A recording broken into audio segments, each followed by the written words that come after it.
रब कायनात का शुक्रिया अदा करते हैं कि उसने लोगों के जहनों को खोला ताकि वो हक ताला के अरफान को अपनी ज़िंदगियों का हिस्सा बना सकें।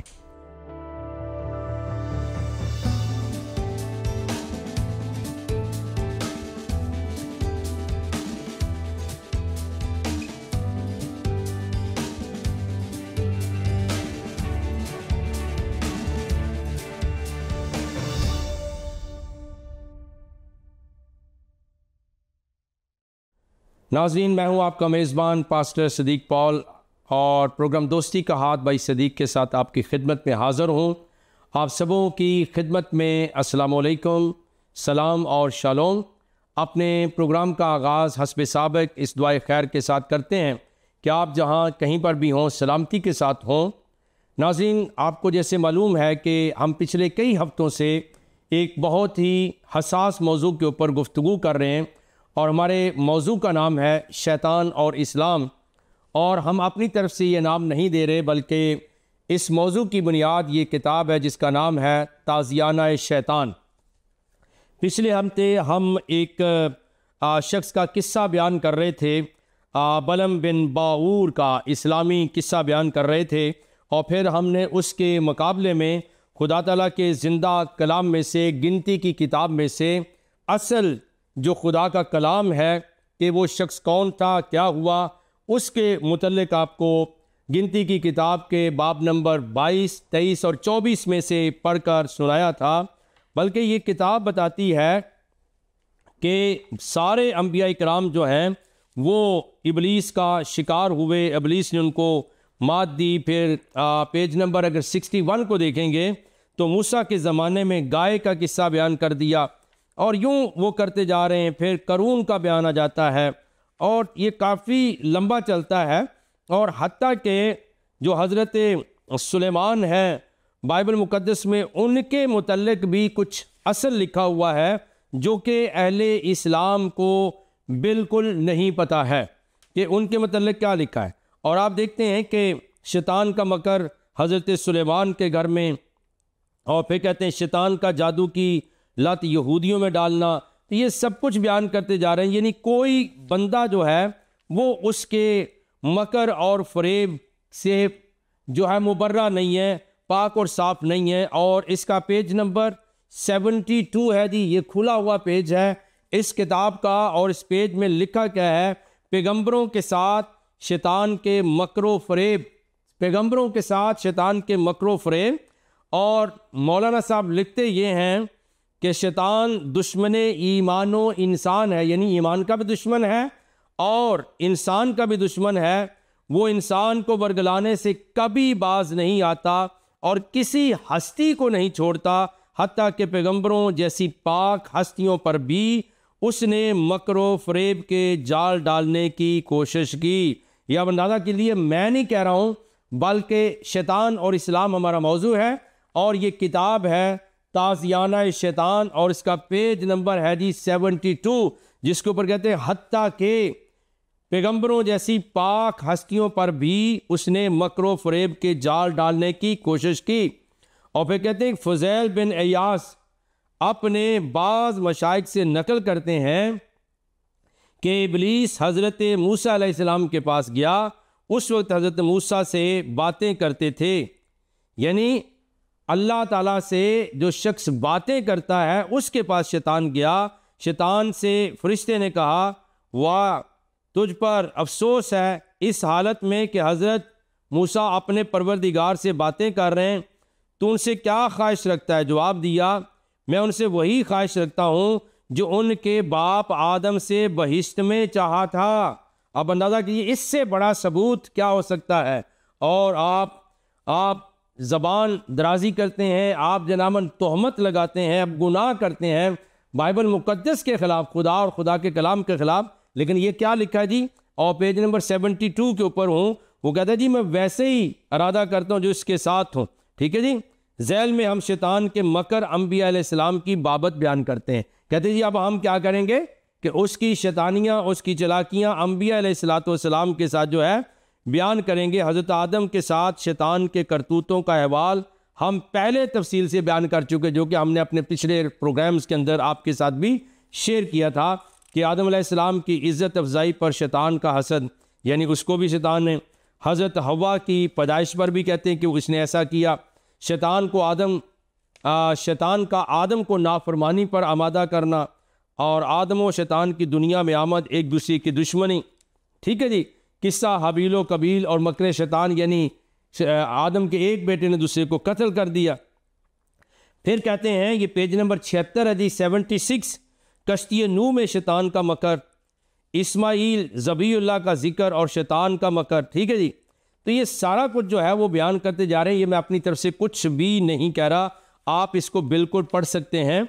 फिर वो कहते हैं कि हज़रत इब्राहीम और शैतानी जो करतूत और मकर और फरेब है वो जनाबन वो बयान करते हैं। हज़रत इब्राहीम अलैहिस्सलाम पर आग गुलो गुलजार, अगवाए शैतान से कौम लूत की तबाही।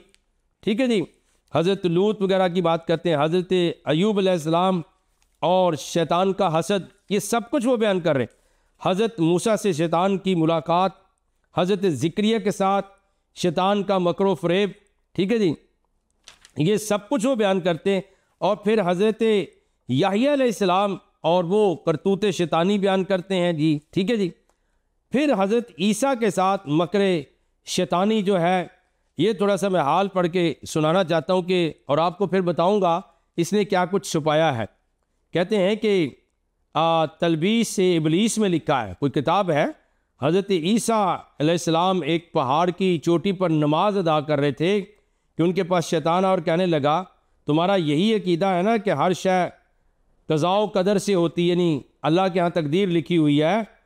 जवाब दिया कि हाँ। बोला कि अच्छा, तो फिर अपने आप को पहाड़ से नीचे गिरा दो और समझ लो कि मेरे लिए यही मुकद्दर था। हज़रत ईसा ने कहा, ए लईन, अल्लाह ताला बंदों को आज़माता है, बंदे अल्लाह ताला को नहीं आज़मा सकते। ठीक है जी, तो ये देखिए जी कि हर जगह पर जो है वो शैतान को डाल दिया है, और शैतान जो है वो हर जगह पर मौजूद है। और हज़रत ईसा के साथ भी उसका टाकरा इन्होंने बयान किया है। लेकिन ज़रा मैं आपको अब बाइबल मुक़द्दस में ले चलता हूँ, बल्कि उससे जाने से पहले मैं हज़रत याहिया के मतलब भी बयान कर दूँ। कहते हैं, हज़रत साबत बनानी रवायत करते हैं कि इबलीस हज़रत याहिया पर ज़ाहिर हुआ। उन्होंने देखा कि उस पर हर किस्म के लटकन या समझेगा लगा है। आपने पूछा, इबलीस ये लगामें कैसी हैं? ठीक है, उस पर हर किस्म के लटकन या ये समझिए कि लगामें हैं, यानी लगामें जो होती हैं। आपने पूछा कि इबलीस ये लगामें क्या हैं जो तेरे पास नज़र आती? कहने लगा, ये दुनिया की शहवतें हैं जिनमें फ़र्जंदे आदम को गिरफ़्तार और मुब्तला करता हूँ। हज़रत याहिया ने पूछा, इनमें मेरे वास्ते भी कुछ है? कहा कि जब आप शक्म शेर होते हैं, यानी जब आपका पेट भर जाता है, तो नमाज आप पर गिरां कर देता हूँ और ज़िक्र इलाही आप पर बोझ हो जाता है। हज़रत याहिया ने पूछा, इसके अलावा और भी कुछ है? कहा, बाखुदा और कुछ नहीं। हज़रत याहिया ने कहा, खुदा की कसम, आइंदा हरगिज़ पेट भरकर खाना ना खाऊंगा। इबलीस बोला, खुदा की कसम, अब कभी किसी मुसलमान की खैर ख्वाही नहीं करूंगा। तो फिर आगे वो हज़रत ईसा का किस्सा बयान करता है। ज़रा मैं आपको बाइबल मुक़द्दस में ले चलता हूँ और आपको थोड़ा सा बयान करता हूँ कि किस कदर मकरो फ़रेब की बातें जो हैं वो की गई हैं। पहले मैं बयान कर दूँ जी कि अहले इस्लाम हज़रत सुलेमान को हज़रत सुलेमान अलैहिस्सलाम बोलते हैं। चूँकि वक्त कम होगा प्रोग्राम में, लेकिन मैं बाइबल मुक़द्दस के हवाले आपके साथ शेयर कर देता हूँ, आप पढ़ लीजिए। बाइबल मुक़द्दस में पहला सलातीन, फर्स्ट किंग इसको कहते हैं, 3 बाब और उसकी पहली चंद आयात 3 आयात पढ़ लेना, और फिर 11वें बाब की पहली आयत से लेकर जो है वो 13वीं आयत तक पढ़ लेना। ठीक है जी, और फिर इसी तरह 13वीं आयत को पढ़ना, फिर 23वीं आयत से लेकर 23rd वर्स से लेकर 23 से लेकर 26 तक आप पढ़ लेना। तो आपको जो है हकीकत मालूम हो जाएगी हज़रत सुलेमान अलैहिस्सलाम की कि बाइबल मुक़द्दस उनके साथ क्या कहती है। ठीक है जी, अब जो बातें उन्होंने हज़रत याहिया के मतलब कही हैं कि उनको इब्लीस ने कहा कि आप खाना पेट भर कर खाते हैं, आइए ज़रा मैं इंजील मुक़द्दस में से आपके साथ शेयर करता हूँ और आप सुन लीजिए ज़रा कि जनाब हज़रत याह्या अलैहिस्सलाम जॉन द बैप्टिस्ट का जो अहवाल है, जिन्हें हज़रत यूहन्ना के नाम से बाइबल मुक़द्दस याद करती है, वो कौन है। शायद मौलवी साहब को पता भी नहीं होगा और इस आलम साहब ने ये किताब दे मारी है लिखकर, और क्या किस्से कहानियाँ बयान कर रहे हैं, क्या कलाम को ट्विस्ट करते हैं, किस तरह से कलाम को जो है वो बेहंगम बना देते हैं और अपनी दीदा दिलेरी के साथ उसे गलत बयानी के साथ बयान करते हैं। मत्ती की इंजील शरीफ है मेरे हाथों में और 3रा बाप है। उन दिनों में यूहन्ना बपतिस्मा देने वाला, यानी जिसको याह्या या यूहन्ना कहा जाता है, और ये यहूदिया के बियाबान में ये मुनादी करने लगा, तौबा करो क्योंकि आसमान की बादशाही नज़दीक आ गई। ये वही है जिसका जिक्र यशायाह नबी की मार्फत यूँ हुआ कि बियाबान में पुकारने वाले की आवाज़ आती है कि खुदाबंद की राह तैयार करो, उसके रास्ते सीधे बनाओ। ये यूहन्ना ऊँट के बालों की पोशाक पहने और चमड़े का पटका अपनी कमर से बांधे रहता था और उसकी खुराक टिड्डियाँ और जंगली शहद था। ये जनामन हज़रत याह्या हज़रत यूहन्ना के मतलब है। और फिर वो बात जो इबलीस का टाकरा बयान किया गया है, आप ज़रा असल कलाम को सुन लीजिए। मत्ती की इंजील शरीफ 4था बाब है, उसमें 3 बातें हैं, वो मैं पढ़ के सुनाता हूँ। और जो उसने मौलवी साहब ने इसके अंदर अपनी तरफ से तब्दील करके और ट्विस्ट करके सुनाई है, उसका भी अजाला हो जाएगा। 4था बाब मत्ती की इंजील शरीफ पहली आयत से, उस वक्त रूह यस्सू को जंगल में ले गया ताकि इबलीस से आजमाया जाए, और 40 दिन और 40 रात फाका करके आखिर को उसे भूख लगी, और आजमाने वाले ने पास आकर उससे कहा कि अगर तू खुदा का बेटा है तो फरमा ये पत्थर रोटियां बन जाए। तो मौलवी साहब, उसने तो एक बात है ना जी, नमाज पढ़ रहे थे, पहाड़ पर थे ईसा अलैहिस्सलाम, मैं आपको पूरा खुदा का कलाम सुना रहा हूँ, इंजील मुक़द्दस सुना रहा हूँ, ताकि आपके ऊपर असलियत खुल जाए। और जो लोगों के साथ धोखाधड़ी होती है, मकर और फरेब इस्लाम के स्कॉलर कर जाते हैं, और उनका भी अजाला हो जाए और लोगों को तहकीक में मदद हासिल हो जाए। तो कहते हैं कि ये फरमा कि ये पत्थर रोटियां बन जाएं। उसने जवाब में कहा, लिखा है कि आदमी सिर्फ रोटी से जीता ना रहेगा। यीशु मसीह ने जवाब दिया, बल्कि हर बात से जो खुदावंद के मुंह से निकलती है। तब इबलीस उसे मुकद्दस शहर में ले गया और हैकल के कुंगरे पर खड़ा करके उससे कहा कि अगर तू खुदा का बेटा है तो अपने तई नीचे गिरा दे। उन्होंने और तरह से बयान किया। इंजील मुक़द्दस में सच्ची बात लिखी है, क्योंकि लिखा है वो तेरी बाबत अपने फरिश्तों को हुक्म देगा और वो तुझे हाथों पर उठा लेंगे, और ऐसा ना हो कि तेरे पाँव को पत्थर से ठेस लगे। यस्सू ने उससे कहा, यह भी लिखा है कि तू खुदाबंद अपने खुदा की आजमाइश ना कर। फिर इबलीस उसे एक बहुत ऊंचे पहाड़ पर ले गया और दुनिया की सब सल्तनतें और उनकी शान व शौकत उसे दिखाई, और उससे कहा, अगर तू झुककर मुझे सिजदा करे ये सब कुछ तुझे दे दूंगा। यीशु ने उससे कहा, ऐ शैतान दूर हो, क्योंकि लिखा है कि तू खुदाबंद अपने खुदा को सिजदा कर, सिर्फ उसी की इबादत कर। तब इबलीस उसके पास से चला गया और देखो फरिश्ते आकर उसकी खिदमत करने लगे। ये जनाब बयान है इस किताब का, जो उसने किस्से कहानियाँ सुनाई, और मैंने सदाकत का कलाम आपके सामने खोल कर बयान कर दिया कि मामला है क्या। तो याद रखिए कि बिल्कुल यहाँ पर सिर्फ ये किताब नहीं है जो ताज़ियाना शैतान, जिसकी वजह से हम अपना मजमून और मौजू आपके साथ शेयर कर रहे हैं, शैतान और इस्लाम। एक किताब ये भी है मेरे हाथों में, और इसका नाम भी बड़ा अजीब तर है, शैतान मौलवी। अब मैंने ये नहीं लिखी है, लिखने वाले कौन है, मुसन्नफ़ हैं मोहम्मद यूनुस शेख, और शाया कहाँ से हुई है, कैफ़े खालिद होटल बम्बई बाज़ार कराची से। ये किताब मेरी लाइब्रेरी में मौजूद है। एक और किताब है, वो भी दिखा देता हूँ, जिन हमजाद और इस्लाम, और जिन और हमजाद को शैतान भी कहा गया है। और ये अवला आपको कहाँ से मिलेगा, ये यकीनी तौर पर एक और किताब मेरे पास मौजूद है, इसका नाम है हयाते मोहम्मद। हयाते मोहम्मद ये बहुत ही ज़ख़ीम किताब है, काफ़ी मोटी किताब है, और मोहम्मद हुसैन हैकल ने ये किताब लिखी है, और ये भी मौजूद है। इसलिए हम अपनी तरफ से कुछ नहीं कह रहे, बल्कि जितनी बातें हम बयान कर रहे हैं वो इस्लाम की खुद लाइब्रेरी से है, इस्लाम की किताबों से हम जो है वो बातें बयान कर रहे हैं। अब चंद बातें मैं प्रोग्राम के इस इख्तिताम की तरफ जाते हुए अर्ज़ कर दूं कि इस किताब के अंदर खुद ये बात लिखी हुई है कि शैतान ने मकर और फ़रेब किया है और किन किन के साथ किया है। जनाब मैंने पहले नाम लिए थे, लेकिन दोबारा फिर से मैं आपको अर्ज़ कर दूं ताकि आपको ये बात समझना आसान हो जाए और यकीनी तौर पर आप जो है इस बात को अच्छे तरीके से समझ भी सकें कि ये बातें हम अपनी तरफ से नहीं कह रहे, बल्कि ये बातें तमाम तर जो हैं वो इस किताब के अंदर मौजूद हैं, जो हम आपको पढ़कर सुना रहे हैं सिर्फ। लेकिन हम अपनी तरफ से कुछ भी नहीं कहते। इसलिए नहीं कहते, ये 72 नंबर पेज है जी, 72 पेज है, ठीक है जी। और इसके ऊपर लिखा है पैगंबरों के साथ शैतान के मकरो फ़रेब, ठीक है, ये बात लिखिए। अब याद रखिए कि हम थोड़ा सा जो मौजू है उसको कुरान की तरफ ले जाते हैं और चंद आयात मैं जल्दी के साथ आपके साथ पढ़ूंगा कि सूरह हज है। अब आदम अलैहिस्सलाम के बारे में इस किताब के हवाले से आपने सुन लिया, मैंने तमाम पैगंबरों के नाम जिसमें मेंशन थे ले दिए। अब सूरह हज जो 22वीं सूरह है और 52 से लेकर 53 आयत में आपके साथ शेयर कर रहा हूँ कि ये मौलाना साहब जो है ये कहाँ से ये बातें लाएँ, उनका तल्लुक़ किसके साथ है। यहाँ पे आप गौर से सुन लीजिए, सूरह अल हज है, 22वीं सूरह है और आयत नंबर 52 में आपके साथ शेयर कर रहा हूँ। और हमने तुमसे पहले कोई रसूल और नबी नहीं भेजा, मगर उसका हाल ये था कि जब वो कोई आरजू करता था तो शैतान उसकी आरजू में वसवसा डाल देता था।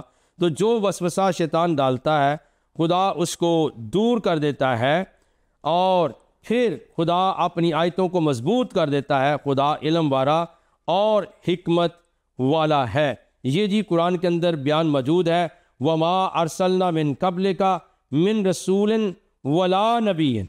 कहते हैं कि कोई ऐसा रसूल और कोई नबी ऐसा नहीं हुआ जिसके साथ, और बिल्कुल ये किताब के अंदर जो मैंने आपको पढ़कर सुनाया था और आपके जहन में भी होगा, और वो क्या था कि अंबिया इकराम के साथ भी जो है वो उसके मकरो फ़रेब, अंबिया और औलिया के साथ भी उसके करतूत जो है वो बयान करती है ये किताब। और कुरान के अंदर ये आयत मौजूद है कि कोई नबी और रसूल ऐसा नहीं है, ठीक है जी।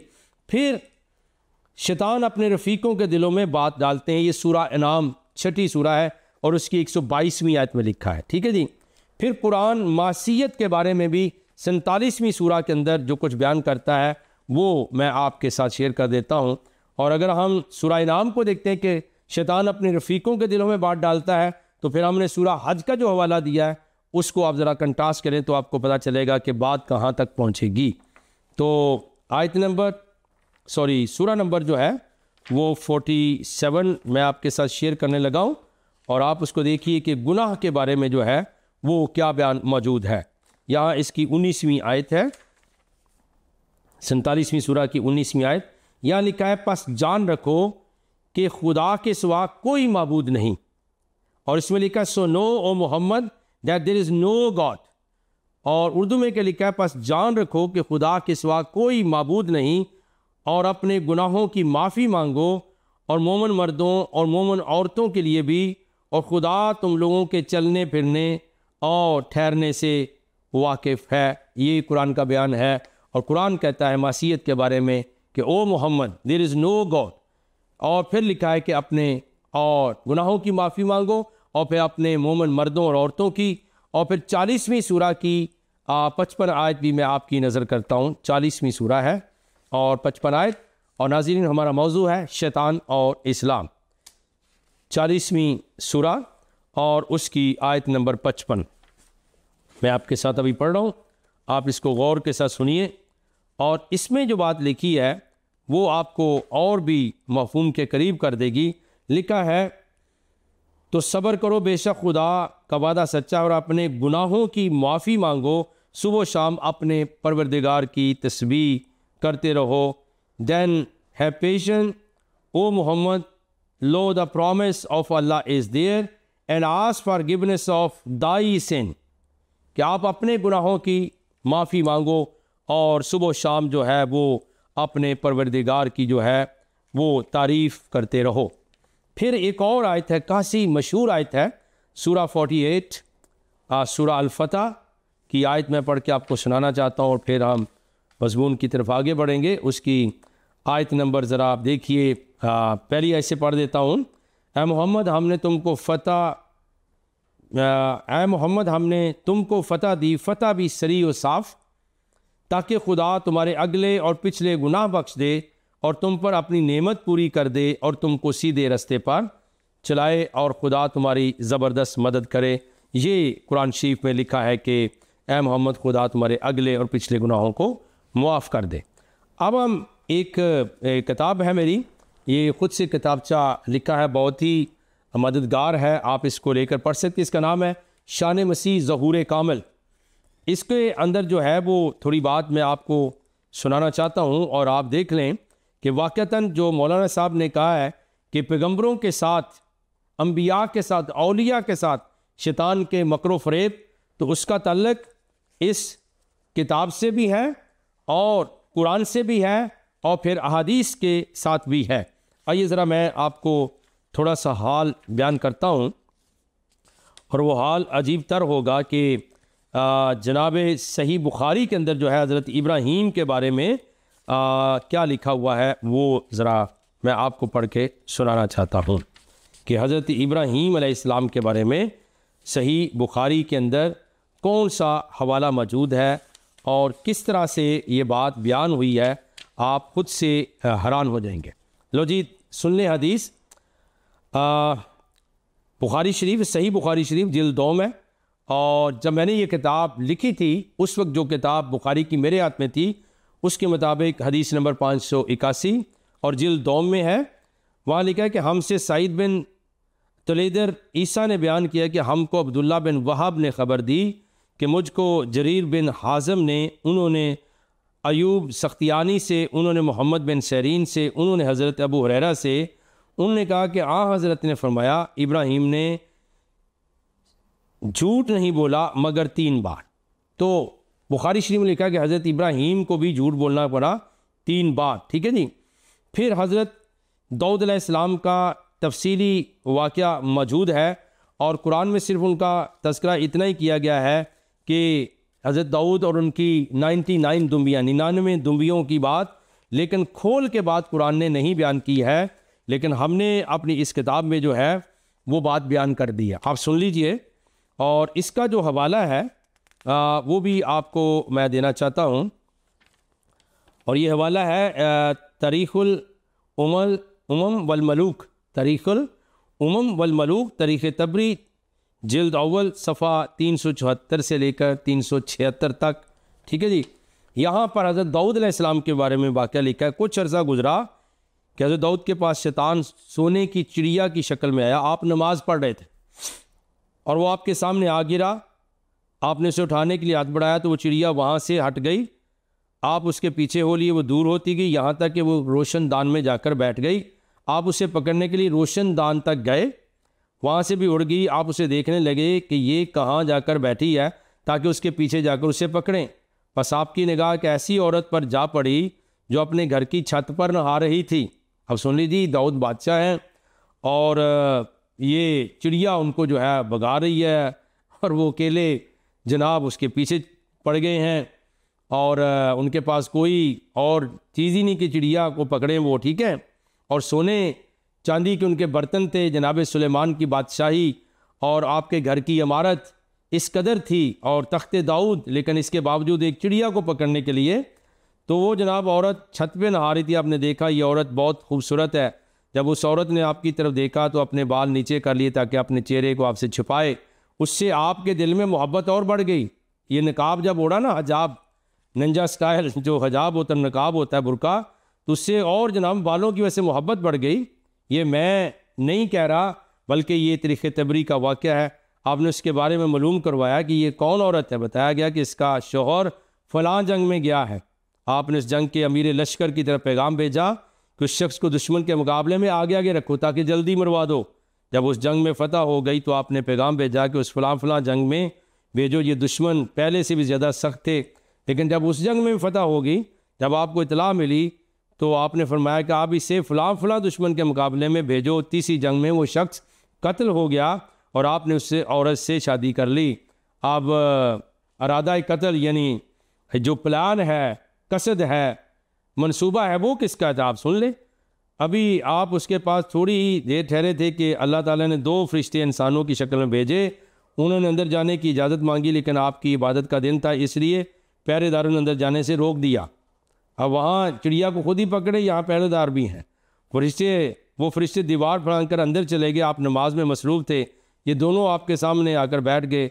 आप उन्हें देखकर घबरा गए। दोनों ने कहा डरने की ज़रूरत नहीं, हम एक झगड़े में 2 फरीक हैं, हमें से एक ने दूसरे पर ज़्यादती की है, बस अब हमारे दरमियान इंसाफ कर दीजिए और बेइंसाफ़ी ना कीजिए, हमें सीधी राह बताइए। फिर उनसे कहा कि ये मेरा भाई है और इसके पास 99 दुम्बियाँ हैं और मेरे पास सिर्फ 1 दुम्बी है, लेकिन ये कहता है वो अपनी 1 दुम्बी भी मेरे हवाले कर दो ताकि उसकी पूरी 100 दुम्बियाँ हो जाएं। आपने दूसरे से पूछा तू क्या कहता है? वो बोला कि मेरे पास 99 दुम्बियाँ, मेरे भाई के पास सिर्फ 1 ही दुम्बी है, मैं चाहता हूँ इससे 1 दुम्बी भी ले लूँ ताकि मेरी पूरी 100 दुम्बियाँ हो जाएं। आपने पूछा ये आपकी बात को पसंद नहीं करता, इसलिए कहा जी हाँ, तो नागवार समझता है। आपने फरमाया तो फिर हम आपको और इसे नहीं छोड़ेंगे। आपको बात समझ आ रही नाज़रीन? कहते हैं आपने पूछा ये आपकी बात को पसंद नहीं करते, नहीं दूसरे भाई से पूछा, उसने कहा जी हाँ, नागवार समझता। आपने फरमाया तो फिर हम और आप और आपको और इसको नहीं छोड़ेंगे। वो कहने लगा आप इस पर कादर नहीं हो सकते। आपने फरमाया अगर तुम्हारा इरादा यही है तो मैं तुझे इसको और नाक और चेहरे पर मारूंगा। तो फरिश्ते कहने लगे ए दाऊद, इस मामले में हमें मारने का ज़्यादा हकदार है। वो क्या, इसलिए आपकी 99 बीवियाँ थीं और इन्होंने इरहा लिखा है, ठीक है जी। हालांकि वह हिती ओरिया का नाम है बाइबल मुकद्दस में, कि एक बीवी से शादी कर ली। आपने थोड़ा सा मुड़कर उन्हें देखा तो वहाँ कुछ नज़र न आया। आप समझ गए कि यही इम्तहान था। आप सजदे में गिर गए और खूब रोए। आपने 40 रोज़ तक अपना सर सजदे में रखा और इंतहाई मजबूरी के अलावा सर ना उठाया। तो गोया जनाब बहुत बहुत चीज़ें हैं, लेकिन सारी शान और बरकत मैं ये बयान करके दुआ की तरफ जाऊँगा कि सिर्फ एक हस्ती है पूरी कायनात में, यीशु मसीह। ना शैतान का उनके ऊपर कोई इख्तियार है, ना शैतान उनको ज़ेर कर सकता है, बल्कि आप फाते शैतान है और शैतान आपके सामने से भाग गया। आइए हम दुआ मांगे। कायनात के रब, इस कलाम के वसीले से, आज के मौजू के वसीले से सबको बरकत दीजिए, हम सब के साथ हो और तेरा फजल हमारे साथ हो। यीशु मसीह के नाम से मांगते हैं, आमीन सुम्मा आमीन। नाज़रीन देखते रहिएगा प्रोग्राम दोस्ती का हाथ भाई सदीक के साथ। अगले हफ्ते फिर मिलेंगे। खुदा हाफिज़।